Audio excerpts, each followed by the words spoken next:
Hello. My name is Tom Chi, and ever since I was a young child, I was determined to understand how the entire universe worked. And that fascination led me to my first job at age 15. I did astrophysical research with the Harvard-Smithsonian Observatory in active galactic nuclei.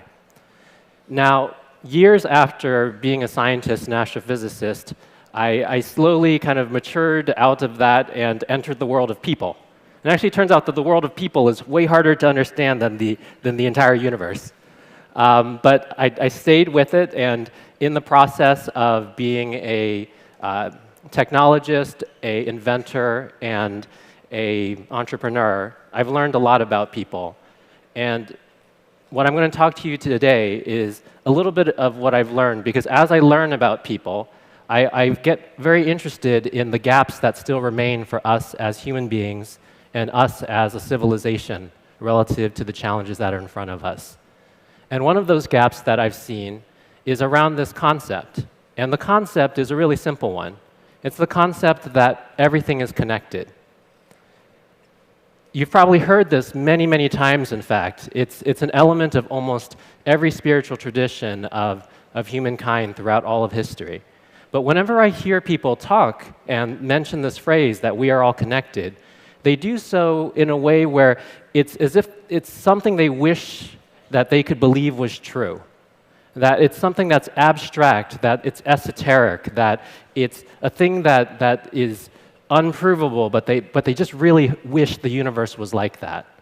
And today I'm here to describe that everything really is connected, and not in some abstract, esoteric way, but in a very concrete, direct, understandable way. And I'm going to do that with 3 different stories. A story of the heart, a story of the breath, and a story of the mind. So let's begin. So all of you in this audience today, your hearts are beating right at this moment. And the reason that your hearts beat is because you need to move this molecule through your blood called hemoglobin. And hemoglobin carries this smaller molecule that's called Hem-A, which is what we see over here. Now, at the heart of Hem-A is a single atom of iron. So in a way, at the heart of our heart is this little iron atom.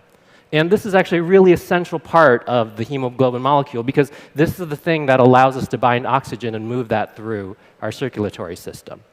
But one thing that you may not know is that the only way that iron is created in the universe is through supernovas and through supermassive supermassive stars. So the universe started with basically no iron at all.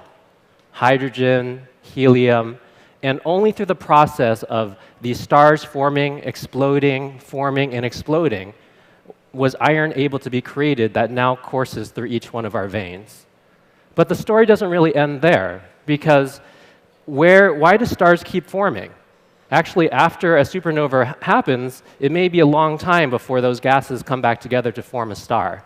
So in order to go understand how this works, we need to understand why stars would form. And even though there's a couple different ways that stars form, one of the most robust is this process, galactic collisions. And these are images from the Hubble Space Telescope, and they show through a series of panels, which are actually different galaxies, because this process takes like 500 million to 1 billion years. Different galaxies, what the process of a galactic collision would look like. So across the top, you get the galaxies slowly coming together, and in the bottom 3 frames, you see them smashing into each other and their interstellar gases mixing. And in the process of doing that, they set on fire with new star formation across the entire galaxy and whatever remains after the collision. Now, even here is not the end of the story. Because why in the world would galaxies collide? This doesn't seem like a thing that should just happen for no reason. So to understand this, we're going to need to scoot back way, way more. And here we're at the level of seeing about 100,000 galaxies. So last slide, 2 galaxies. This slide, 100,000 galaxies. Every one of these dots here is a galaxy that is in our supercluster. And we're that red dot over there, where it says you are here. And these glowing lines are not galaxies. These glowing lines are the trajectories that these galaxies are going to take through gravity over the coming billions of years, in this beautiful gravitational dance of all these galaxies swirling together in a gravitational structure that we call Laniakea, which in Hawaiian means the immeasurable heaven. And it's this process, the gravitational dance of 100,000 galaxies swirling together, which drive the process of galaxies colliding, which drive massive star formation, which drive the process of creating the iron that courses through each one of our veins with every heartbeat. And in this way, every one of our heartbeats is connected. Now we're going to move to a second story, and this story is about breath. And taking a deep breath is one of the most simple ways to connect with our own bodies, a deeply grounded, calming breath. But taking a deep breath was not something that was possible on this Earth 3 billion years ago. On this slide, we have the composition of the atmosphere of the Earth during that time period. We had about the same amount of nitrogen, but we had almost no oxygen at all. So you would be taking a breath in vain 3 billion years ago. And we actually had a huge amount of carbon dioxide. And the net effect was a almost inhabitable planet. The only organisms that could exist at that time were single-celled organisms inside of stromatolites and other close spaces. Now, luckily for us, one of those organisms that was alive at this time was something called a cyanobacteria. And that's a picture of it in the background. And this organism has the special trick that we call photosynthesis, the ability to go take energy from the sun and transform carbon dioxide into oxygen. And over the course of billions of years, so starting from 2.5 billion years ago, little by little, these bacteria spread across the planet and converted all that carbon dioxide in the air into the oxygen that we now have. And it was a very slow process. First, they had to saturate the seas, then they had to saturate the oxygen that the Earth would absorb, and only then, finally, could oxygen begin to build up in the atmosphere. So you see, just after about 900 million years ago, oxygen starts to build up in the atmosphere. And about 600 million years ago, something really amazing happens. The ozone layer forms from the oxygen that has been released in the atmosphere. And it sounds like a small deal, like we talked about the ozone a couple decades ago, but it actually turns out that before the ozone layer existed, Earth was not really able to sustain complex multicellular life. We had single-celled organisms, we had a couple simple multicellular organisms, but we didn't really have anything like you or me. And shortly after the ozone layer came into place, the Earth was able to sustain complex multicellular life. There was a Cambrian explosion of life in the seas, and the first plants got onto land. In fact, there was actually no life on land ahead of that. Another way to go see this is kind of a chart of pretty much most of the animals that you guys are familiar with, and right at the bottom in time is the formation of the ozone layer. Like nothing that you are familiar with today could exist without the contributions of these tiny organisms over those billions of years. And where are they now? Well, actually, they never really left us. The direct descendants of the cyanobacteria were eventually captured by plants, and they're now called chloroplasts. So this is a zoom in of a plant leaf, and we probably ate some of these guys today, where tons of little chloroplasts are still trapped in contributing photosynthesis and making energy for the plants that continue to be the other half of our lungs on Earth. And in this way, our breaths are very deeply united. Every out-breath is mirrored by the in-breath of a plant, and their out-breath is mirrored by our in-breath. And I'm going to take a little aside here for a moment with this story, because imagine for a moment, and this is a thought experiment, imagine you were one of these little organisms 2 billion years ago. You might be born, you live a couple weeks, you die, and you kind of feel like, well, nothing really changed. I mean, I had no purpose in this life. Like, the world I came to is exactly the same as the world that I left. But what you wouldn't have understood is that every breath that you took contributed to the possibility of countless lives after you, lives that you would never see, lives that we are all a part of today.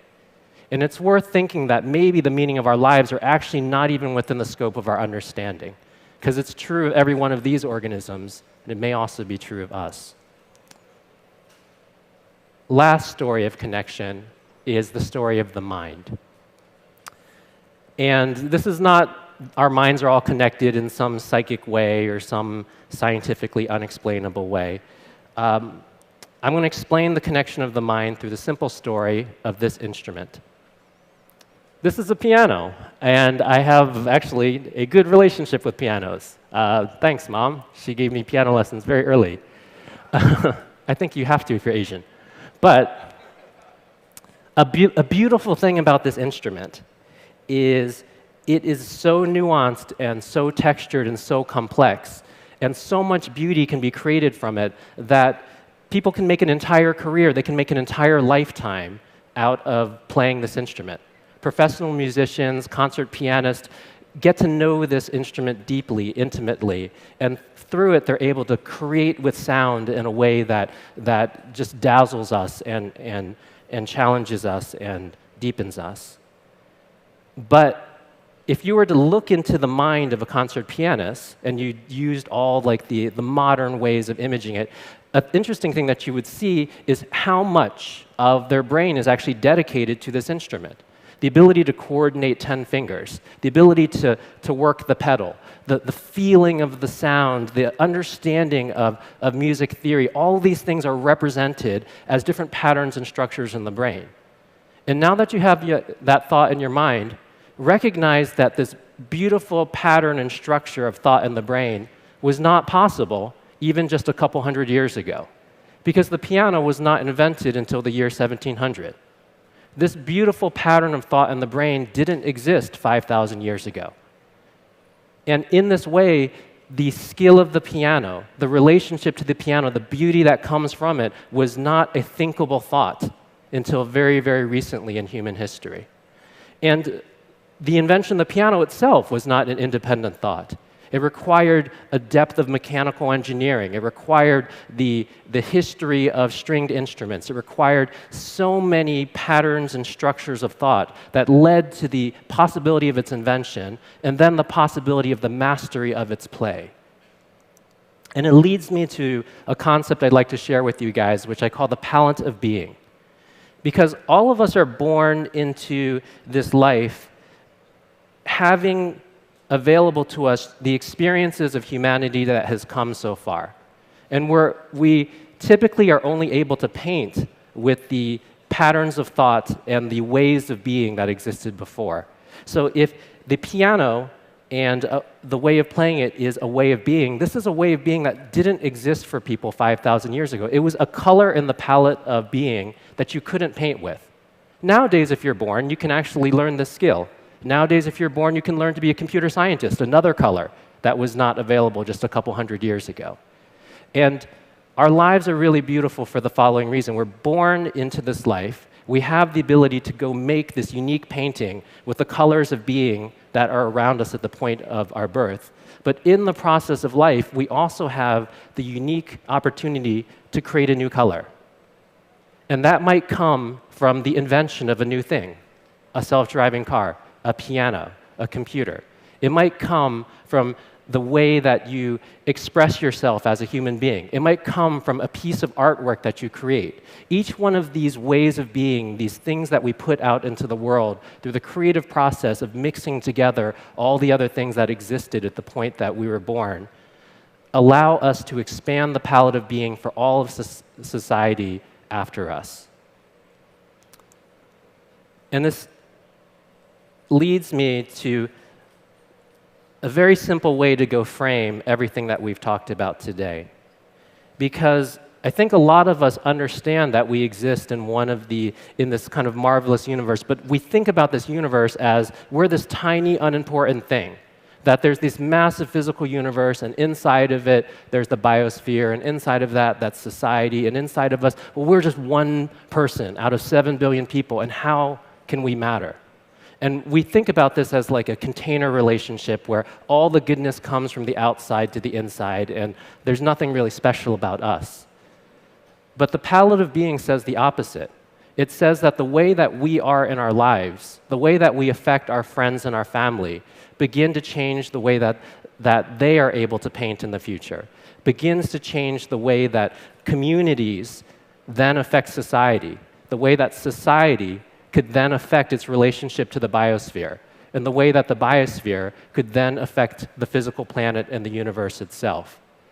And if it's a possible thing for cyanobacteria to completely transform the physical environment of our planet, it is absolutely a possible thing for us to do the same thing. And it leads to a really important question for the way that we're going to do that, the manner in which we're going to do that. Because we've been given this amazing gift of consciousness. And because of this gift, we have the ability to deeply understand our connectedness in the way that we haven't seen other animals having the opportunity to do so. And because we can deeply understand our connectedness, we're the ones that have the decision on how we're going to go use that knowledge, how we're going to go use it to build our societies and to shape our lives. I think the reason that all the spiritual traditions have got this concept of we are all connected inside of it is because the societies that actually deeply adopt this idea are the ones that over time deepen their level of consideration, deepen their level of expression, deepen their level of understanding for each other. And this is the reason that this idea pops up over and over at the core of spiritual traditions. And I hope through this talk you see that the reason that it appears at the core of science is it's actually something that is just literally true of the physical universe at every single level of organization and every single manifestation of matter, energy, and life. So I'd like us all to come together with this knowledge and understand through this truth about how the universe is, that because our hearts, our breath, and our mind are connected in this way, we need to challenge ourselves to understand what it means to live from this truth. Thank you.